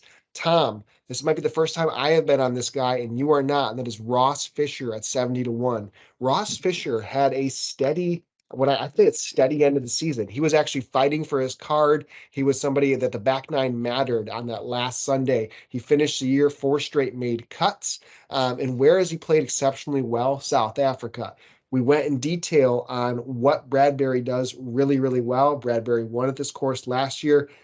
I would arguably say the next best approach player in the field, it consistently over time, is Ross Fisher. So if you need somebody who can strike the irons, who doesn't putt that well, it's Ross Fisher showing up here now, kind of playing a little bit of freeloading there. So 70s for him. I'm with you on Laporta, Tom. I'm with you, Brad, on Robin Williams. Awesome sell jobs there. It's 80 for Laporta in the States, 150 for Robin Williams here. And then the 2 South African long shots that I like. One that's been bet down a good bit, but I'm still willing to be on Luca Filippi, who's 24-year-old. He's 250-1, comes in basically top 10s every single event on the Sunshine Tour right now. If you look at his specific statistics, he was 4th in greens and regulation last time out, 7th the time before, 9th 2 starts before that, 7th between there. He won the challenged, or I guess the match play event that they have on that Sunshine Tour circuit. So for me, Felipe is somebody Felipe has a lot of promise, made the cut here last year after being 106th in the first round, 15th here as an amateur as well. And then finally, we'll have a 1,000-1 shot this week with Nikhil Rama. So Rama, Rama, somebody I'm pretty keen on, I feel like, this week. He has played here twice. He finished 5th on the Sunshine Tour, and then he was 33rd last year in this event. So if you looked at this event last year, he came in off of a withdraw, miscut. He had not a single top 10 finish in a few months prior to that. At the age of 21, he was 106th after the first round, worked himself all the way up to 33rd. So some promise here at this specific course. He's got 3/4 in his last 7 events. Young kid, I think a lot of talent that we've seen. So 22 years old, as an amateur. He was okay. I mean, pretty decent. He wasn't as strong as some of the South Africans as we get coming out of there. But I think for 1,000-1 and some upside, of course, I'll ladder that out probably to a top 22. I really do enjoy what Rama has to offer this week. Love that. Okay. Aussie. Tom. Yeah, David Micheluzzi, 25-1. Kind of sells himself, right? 28-1, I think he is in the States. First and second his last 2 starts in Australia. Absolutely loves this golf course. 9th and 6th in his 2 starts here. It was quite encouraging that the 6th came in the tougher field, right? You'd think it'd be the other way around, but 14th for the Dunhill Links recently. We saw him come over to the Open Championship. We saw him make some spot starts on the DP World Tour. Think a lot of him, and look, I don't think it's easy to take on the top of the market here, but I'm going to do it with someone that's very comfortable at home. The other one is Daniel Hillier for me at the top of the market, 40-1. We've already spoken about Hillier at length, but 12th, 9th, 19th, 15th, 33rd, 38th, all since winning the British Masters. So Hillier's just been exceptional. Didn't actually last the 4 rounds here last year. He finished 70th, but interestingly, he was 10th after 2 rounds. And I think now that he's kind of a winner on the DP World Tour, he can kind of settle into So I think there's a lot to like about Daniel Hillier still. And then I've got a couple of really rogue long shots, which if I was asked to pick them out of a lineup, I wouldn't really be able to. But the first one is Cameron John, 23rd, 19th, miscut, 15th, 9th, and 29th in his last 6 starts, obviously at lower grade, but also in his 2 starts at his golf course, 9th in the weaker field. And then he was 3rd after 36 holes in a strong field here 12 months ago, 11th after 54 holes, and eventually finished 28th. Got a decent amateur pedigree, won some good events in that respect. So like the look of him. And then a bit more of a veteran, Andrew Dote, who is 600 to 1. Look, he deserves to be 600 to 1, but he's got a 3rd and 11th amongst his last 6 or 7 starts. And it's what he's done at this golf course that really impressed me. He was 2nd here last year. It was in the weaker field, but that was his second place finish in the Australian PGA Championship. He's also got like an 8th and a 13th here in this event as well. So just somebody that's, really loves this event, loves playing at home. And actually, when you look back at his career on the DP World Tour, he was actually, pretty solid. He's won 2 times on the DP World Tour, 3 times total of the Asian Tour. 2 of those were co-sanctioned. He also lost 2 playoffs, and he played well. He was 6th at the BMW PGA at Wentworth, 4th at the Scottish Open, qualified for the 2017 Open where he made the cut. So ultimately, this is a guy that's got a bank of really good form at the top level. This is a bigger field than maybe he's used to in recent years, but I do think even at 37, he can compete in his home town or city, whatever you want to call it. So Andrew Dote there, 600 to 1, and that is my card. Nice. Perfect. Bradley. So I've gone for Mark Leishman up the top. He looks the best value for me. He started to play a lot better in his last few events on Live. 2 runner-up finishes in the 7th place in his last 5 starts. The stats we get from Live are very limited, but Leishman's been hitting a lot of greens, 3 times in the top 6 for greens and regulation in his last 5 starts. And these greens here are heavily protected by nasty greenside bunkers, so I think finding greens is going to be important. Along with approach play. Approach play is very important, according to Scrivener, who finished 2nd last year. He said it's a approach play course. Don't have to be the longest, but can plot your way around in a strategic fashion. I think that'll suit Leishman, and he did play relatively well here last year, finishing tied 12th. And given his recent performances and improved ball striking, I expect he's going to improve on that this year. He's yet to win a major Australian title, which I think he is very much wants to do. So, yeah, he's going to be heavily motivated to get one under his belt. So I really like Leishman. And then I've gone for Sean Crocker. Leishman was 22 to 1, didn't say that. Sean Crocker, 50 to 1. And as I said earlier, approach play looks to be vitally important this week. Sean Crocker has to be on my card. His ball striking has been back to its normal self. The last 3 starts, he hasn't quite got the results to go with it, and that will come down to his flat stick, which is letting him down. He has ranked 4th, 18th, and 8th on approach in his last 3 starts, and he comes into this event in good shape.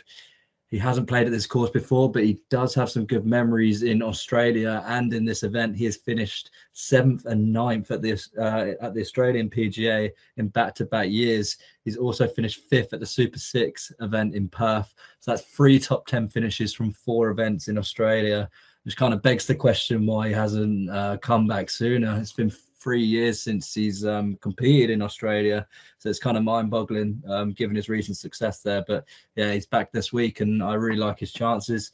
And then, as we touched upon earlier, Sam Jones, he opened up at 1,000 to 1.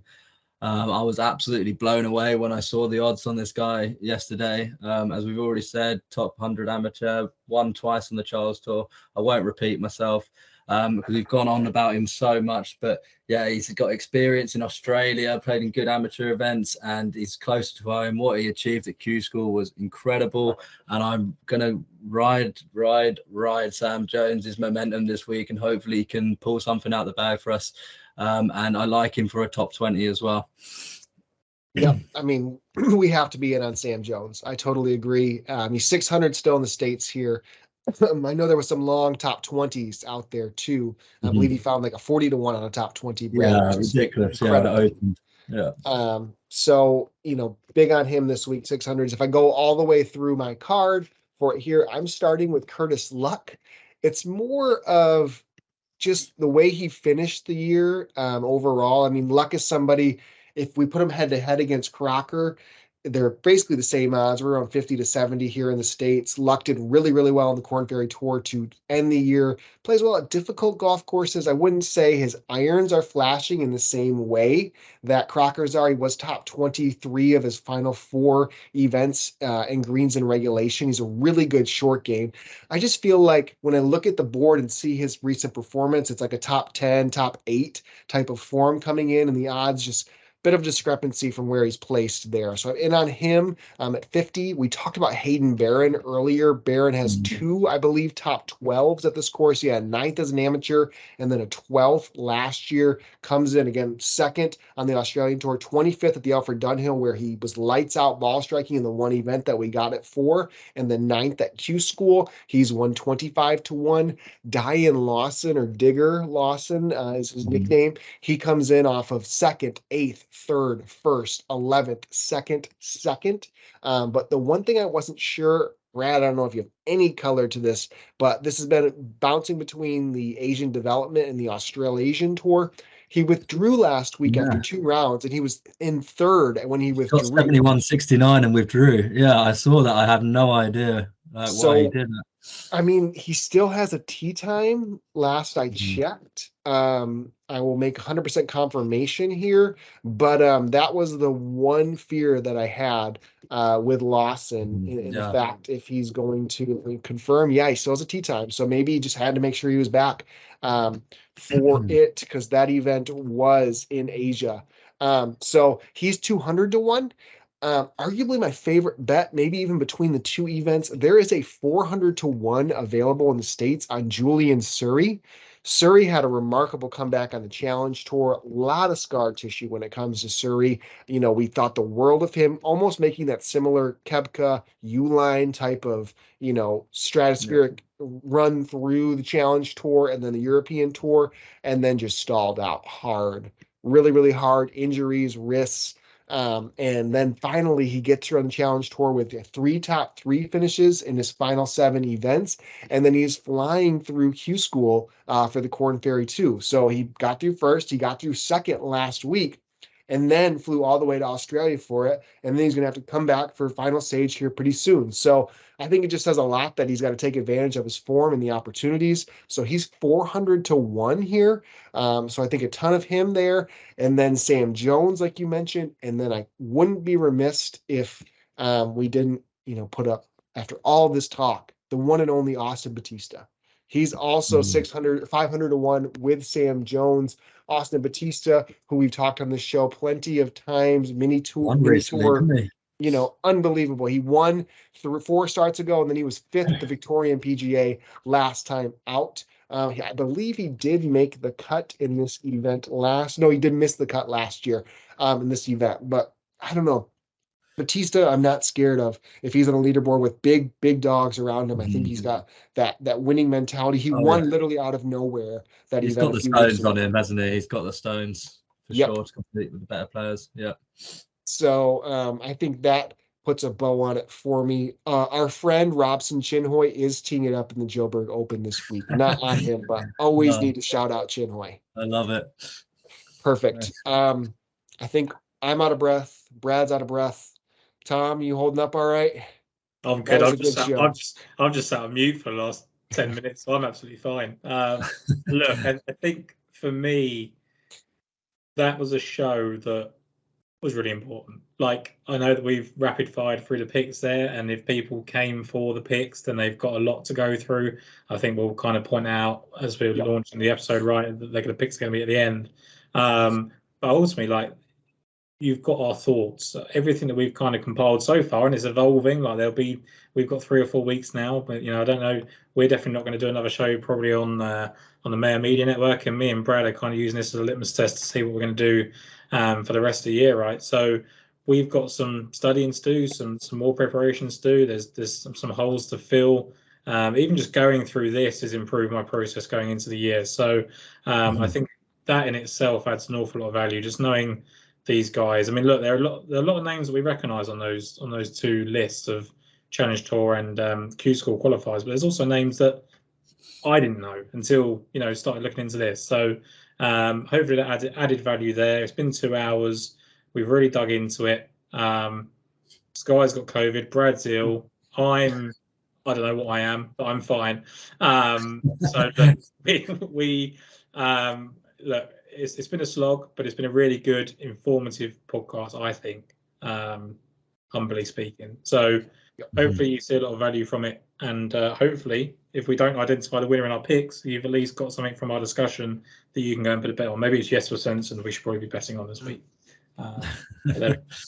For sure, this is evergreen for the rest of the year. Into the year, something that I appreciate, Brad, you coming on, providing a ton of knowledge. Anything else to part with on your end, Brad? No, not at all. I think we've covered a lot of it. I just want to say thanks for having me on. I thoroughly enjoyed it. It's, as you said, I think we're all equally passionate about this time of year when we see some new faces on the DP World Tour. And yeah, it's just go through them all. It's fun, and I hope other people watching this and listening can get something from it. 100%. Well, thank you both for the time. Thank you, listeners, if you've gotten this far into the show. We're excited to kick things back off for this 23-24 season. A lot ahead. Again, we'll be posting still, be around, but this is a good time for us. And everybody enjoy your holidays with the family. Stay healthy, stay well, enjoy some lovely DP World Tour golf here, and best of luck. And we'll catch you in the new year. Thanks so much.